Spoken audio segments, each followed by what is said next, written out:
এই মহারাজ, কি হয়েছে আপনার? কিছুদিন ধরে দেখতেছি আপনার মনটা খুবই খারাপ। এত উদাস কেন আপনি? আমার এত বড় রাজ্য, এত ধন সম্পদ, এত কিছু থাকা সত্ত্বেও কোথায় গেল আমার রানী? কেন পাওয়া যাচ্ছে না তাকে? তোমরা কি করছো এতক্ষণ ধরে? আদেশ করুন মহারাজ। আমি লোকে মুখে শুনেছি ফারুক লম্পট নামে এক ব্যক্তি রানীর সাথে কিছুদিন ধরে সম্পর্ক করছে। এটা কি বলছো তুমি? কোথায় গেল সে? ফারুক লম্পট কোথায়? আদেশ করুন মহারাজ, আজকে 24 ঘন্টার মধ্যেই তাকে বের করে আনা হবে। এই যে ফারুক লম্পট, ধরকে। কোথায় ছিলি জানোয়ার? রাজার হুকুম, রাজার আদেশ, তোকে এখনই বন্দি করে নিয়ে যেতে হবে।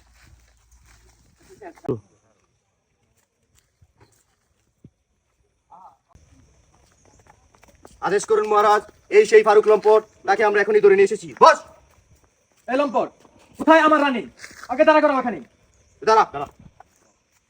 মহারাজ, ভুল করে ফেলেছি আমি, রানীকে খেয়ে দিয়েছি। কি বললি তুই জানোয়ার? এখনই তোর গর্দন নেব। ধরকে।